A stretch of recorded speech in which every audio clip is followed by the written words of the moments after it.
How's everything coming along in the courses for you? Uh, I find myself getting hung up on the same stuff. Logic games, I am so confident in. They're actually fun for me. So it's really just the logic reasoning. There are certain question types that I find no matter how much I study or listen to things or read things, and it seems like it clicks. And then when I actually go to do the practice test, just something falls apart. So Yeah, we'll look to definitely get into that today. Are there certain particular specific question types where you notice this happening? yeah, what I had emailed you about last week, the linking the sufficient condition or necessary condition within the sufficient assumption questions. Mm-hmm. Yeah. Those, there were four in particular. I actually wrote them down. I don't know if you want them, just so you know, like which questions I'm having problems with. They're, I feel when I read it, I go, this is so straightforward. The language is easy to understand. It's not one of the questions that uses horribly dense language. So I'm going into it confident and I answer it and I move on quick, 1, 2, 3. And then I go back and I go, well, why did I get it wrong? And I linked it wrong. Mm-hmm. So. All right, so we definitely want to look at analyzing the conditional indicator words a bit to see where can we properly make connections and where can't we make those connections. Yeah, because I even wrote down in some of my notes on a few of the questions that when I went back and took time to reread it, I wrote in one of my notes, the indicator word I confused for indicating a different thing. So, yeah. That's exactly the kind of thing you want to be doing. Do you have a running list of those questions that gave you difficulty? Yeah, the way I take it, because I don't want to write in my books, because I go back to the same questions so frequently, I don't want to keep erasing. I keep notes like this, where next to each question, I write down what I'm thinking when I answer it, and then when I go back and review it, I write down, okay, well, I got it wrong, so let me reread the answer I chose. I write down why I think that answer is wrong, and then I try and break down the correct answer to understand it. I've been doing that. It's these questions with linking the necessary and sufficient conditions. I am actually, it's like the third time I'm doing it. I'm writing it down. I'm doing this process. Still not getting it. Have you looked at my article cataloging the various underlying formulas for sufficient assumption questions? I think so. I've read probably like 4 from the blog post and then watched the videos about it, but I'm not sure if I read that exact one. The one that I have used recently was one that actually gave a list of the LSAT questions with the 6 most difficult types. Yeah, that's the one. Okay. I haven't gotten through all of the questions that you gave for examples, but I did notice that some of the example questions on there are the ones that I am continuing to struggle with. Good. Well, I'm glad that you've got that list, and I'm glad you started to work through it. My recommendation for you, Kelsey, is to work through the questions in those lists by category so that you can see the underlying commonalities between these different particular types of sufficient assumption questions. I went through all the sufficient assumption questions in 40 exams and categorize them into those particular formula categories. And so one way you can get a hint as to how to solve that question is to see which category is it falling within, what will be the key to unlocking it. Okay. And I would suggest you try to diagram that stimulus and predict the answer in line with how that formula lays it out. Okay. So as far as diagramming, I've been trying to avoid diagramming LR questions because I find myself getting obsessive compulsive about it and it eating a little bit of time. But when I'm having difficulty with linking the proper terms or phrases within the stimulus, diagramming is something that is recommended? Yeah, it depends on the question type. I do not recommend diagramming the vast majority of LSAT logical reasoning questions because most of them are informal logic, not formal. But there are a handful of types where diagramming is often useful, and sufficient assumption questions are one of those, which is why I laid it out in that article listing the formulas. If you just diagram the stimulus in line with that relevant formula, you can actually predict the correct answer, then just scan for it in the choices. Okay. So with the linking of everything, especially with sufficient assumption, I have noticed that my brain, when I get to those questions, especially because you're going from informal logic and just pre-phrasing the answer, and then when I get to the sufficient assumption, it's kind of like my brain has to switch gears back to formal logic, and that change isn't happening quick enough. So whether or not I get them right, I'm wasting time switching back, but diagramming could really help just move that process along, so my brain isn't just sitting there rereading it. Yeah, diagramming is a tool like any other, and sometimes it is worth bringing out that tool. Logical reasoning, of course, is frustrating because you're constantly switching between different things within the section. You're not going to have a bunch of sufficient assumptions in a row, of course. But the LSAT is also a test of pattern recognition. And so if you can look at a new question and relate it back to all the previous ones of that type you've done, you're not reinventing the wheel on test day. You're just saying, oh, it's this particular formula. I do X, Y, Z, and it spits out the result. So you want to just become really proficient in this through practice. Okay. This is the one question type that I am just, for some reason, the other ones I've seen improvement on, and this one, I'm sitting at the same percentage correctness or accuracy since I started, but with the formal logic and the other parts of the exam, and I'm okay. So it is frustrating, but I do see where I just need to recognize the pattern, break it down, and not worry about the content. Exactly. Okay. And I would feel free to diagram these. You don't need to diagram every single sufficient assumption question. Some are worth doing, some aren't. Out of the 6 in that list I have there, the first couple are simple enough that diagramming isn't really necessary. But for some of the other categories, it's definitely worth doing. Okay. So specifically, I'm just going to grab my book. So another thing that I've noticed is that the questions that I find have the simplest language or short in their passage, I just assume they're going to be super easy. And then I get there and the logic is actually far more complex than the questions that give you these long 26-letter bacteria names. Right.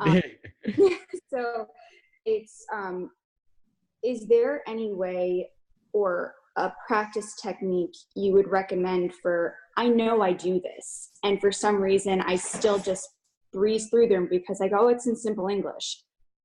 Are there specific, should I be looking at older exams or something where is there a specific tactic you would say or recommend for me to stop breezing over these questions that I know in my heart, these are the questions that give me problems, but I feel confident about it when I'm answering it, and I go back and they're wrong when I review? Sure. Well, first off is I'd look at where it appears in the section. If it's a question number 19 or question 21, it's likely to be a hard question. And so it's worth slowing down and not taking everything at face value at first glance. If it's a number 5, then I would say you're most likely going to want to go with your gut. Okay. Then you also want to look at indicator words like evidence, conclusion, or conditionality, and look at those to help you find the structure of the argument rather than getting too focused on the details. Okay. With the indicator words, I have, I've written out the list and I've watched your videos, and I love how straightforward it is that you're taking simple English and going, these words are used in simple English every single day, but on the LSAT, think about what they're really meaning, what their place is in the stimulus. And so I write them down and I get a little bit compulsive with it, and I study it. I have little note cards with them broken down. But there are indicator words that for some reason I'm still glossing over as if they're not presenting a specific part of the argument. I'm looking at them and going, well, because doesn't mean, like, I'm skimming over simple words like that. For drilling questions and doing things like that, is would just breaking down the stimulus be a good drill and not even worrying about the answer, just literally breaking down the parts of the stimulus? Absolutely. I would look to see, first off, what's the conclusion? Find the conclusion first. That's your first step. Then find the evidence. And then lastly, see what role do the other pieces play? Like, are they filler, or is it counter premise, or is it a multi-layered argument with evidence, sub-conclusion, and main conclusion? Those are the kinds of things you want to be looking for. But step one always is ID the conclusion. Find that, then see what else is the evidence. Then, of course, you can start to evaluate the method of reasoning a little bit. Okay. One of the things that I've noticed in my earlier patterns of getting things incorrect was misidentifying a premise that serves as the conclusion for an earlier premise as the main conclusion and glossing over the stimulus's true main conclusion. So I do need to work on that. And I think that that's a really big part of where I'm messing up the sufficient assumptions and not plugging in the evidence with the correct premising. Yeah, it's a very easy mistake to make, and it takes time to analyze these to start to see the patterns in the fact that, of course, they can present things to you in any order at all. They can put the main conclusion in the middle. Doesn't have to be at the beginning, doesn't have to be at the end. So you do have to think a little bit, especially in the absence of indicator words. How do these things actually relate to each other? Which part is supporting the other? And if they could only say one single thing, what would they keep? That one thing they would keep would be the main conclusion. Okay. So when it gets down to a 50-50 guess, and again, my worst 50-50 guesses are with sufficient assumption questions. I am with flaw and must be trues, once I cross off 3 and it's down to 2, I'm just, okay, well, my gut said this, so move along. And it's typically right. But with the sufficient assumption, I'm not trusting my gut, and the 50-50 thing is not going in my favor. Is there anything along the lines of, because this is going into, in my head at least, I'm not picking the right out of the 50-50 choices left because the conclusion. Is there anything I can do to fix that? Yeah, well, for sufficient assumption questions, what they're asking you for is new information that, when combined with the evidence, will guarantee the conclusion. So you could, once you've siloed off what's the conclusion, you can then take the evidence from the stimulus, combine it with a given answer choice, and see if those two things together would guarantee the conclusion. So if you had, for example, evidence says A requires B, and a given answer choice said B requires C, those two pieces together would equal or lead to or support A requires C. It would guarantee that indirectly. And so if your conclusion was A requires C, then the sufficient assumption B requires C would be your answer. So okay. You could just look to see formulaically and diagramming things if this choice does in fact guarantee the conclusion when combined with the evidence. Okay. Now, what about when there are two choices that it's the matter of one word in A versus C that is different and everything else is the same? When do you know? And it's not even a numeric, it's not a many versus some, it's just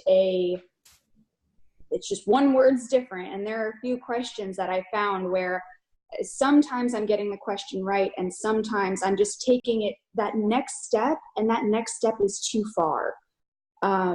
With sufficient assumption questions, you don't want to go too far, right? Or you can go that extreme. I'm having difficulty placing, I know sufficient assumption and necessary. One, you can go with the extreme, and one is just do enough. Yeah. So for sufficient assumption, it can be as extreme as you want, as long as it gets the job done. And so I wouldn't feel the need to gravitate towards more moderate language for sufficient assumption.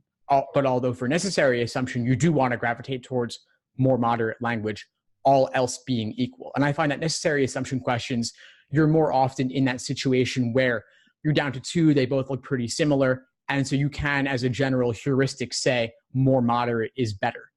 For sufficient assumption, though, I don't find it's as often two choices that are virtually identical, and it's the degree of certainty or the extreme language that varies.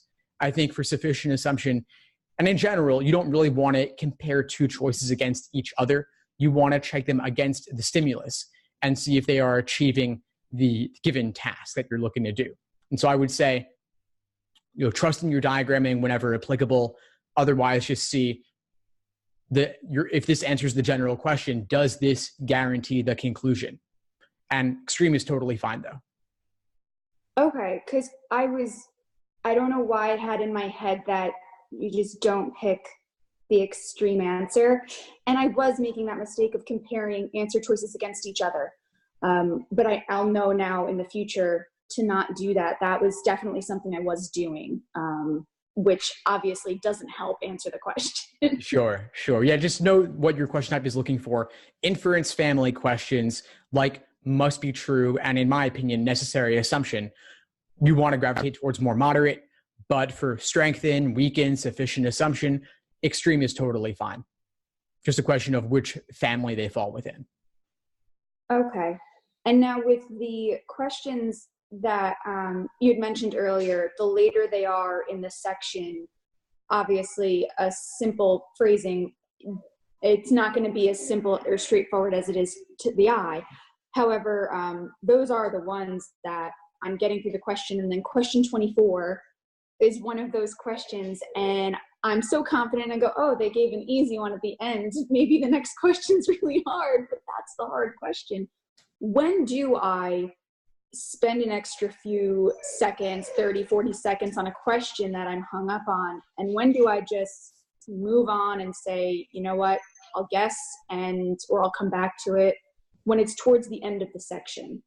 Yeah, that's a great question. It's a tough judgment call. I mean, you really want to make sure that you don't get bogged down, though. And so if you're spending minute after minute and your understanding is not increasing, you're not making any headway, and you find that 30, 40 seconds is just not giving you any additional information, you might start to panic a little bit.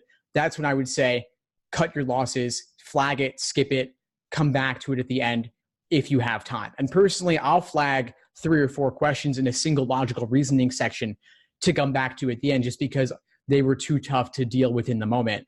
And there's a general order of difficulty, but not a perfect order of difficulty. And so question 24 could be slightly easier than question 21. Typically, it'll be that 21's a level 5 and 24 is a level 4, or maybe the occasional level 3. Nothing super easy, but it is worth skipping some and coming back to them later. And so have a general sense for yourself, which are the types that you'd like to skip. Like maybe it's parallel or principal application, or where it's written very tightly in a very formal logic sort of way, where you might, or you just don't like the topic, whatever it may be. But choose your 3 to 4. And I would say if you can move at a fast enough pace, you will actually have time to come back at the end. Okay. And now with the flagging, I do like that feature on the new tablet version of the exam, because flipping back and forth in the pages in my practice exams is time consuming. There are available practice exams on the LSAT website, very limited number though. How do you recommend using those in my study? Should I do all 4 closer to test day, or should I sprinkle them throughout my studying? That's a great question. I would recommend sprinkling them, but towards the end. So maybe do 1 per week over the 4 weeks leading up to test day. And then in between, you could do some with PDFs, or you could do some with your books, but then of course, keep your book clean. Do use scratch paper on the side to better simulate the tablet version where you can't really draw freehand on the tablet. Okay. Yeah. So and the scratch paper, I know you've addressed this in other videos before, but just for clarification, the scratch paper that they give us, is that handed out specifically during the games section, or they just give you a packet up front and you use it as you will? It's for the whole exam. It's for the whole exam, not just games. It's a booklet of newsprint style paper, about 12 to 14 pages, 8.5 by 11, unlined. And so you could use it to make notes for reading comprehension. You could use it for a little bit of logical reasoning diagramming if you want. It's yours to use as you like. But of course, I would say you're going to want to use it mostly for the games. Okay. So I just wanted to make sure we'll have the scratch paper for logical reasoning, because yeah, write it on the wood with your finger, it's not going to work. No. Okay, so we're just about up for today, but before we sign off, what would you say is the biggest insight you got from our session today? I think me being so hung up on sufficient assumption questions, I really just need to go back and review properly and recognize patterns. I have not been trying to recognize patterns in the way the questions are written or the answer choices are written. I've just been trying to find out that specific question. And I think it would really benefit me to figure out a pattern, a style, and figure out where the test makers are coming from, especially when it comes to formal logic in the LR section. I probably knew that somewhere deep down, but I wasn't doing it. And now I have confirmation. Awesome. Well, I'm glad you're going to make a change in your prep with this, and I'm excited to see where it takes you. Thank you so much, Steve. You're such a help, and I truly, truly, truly appreciate your program. It's been so helpful for me. I'm really happy to hear that. I really appreciate it, Kelsey.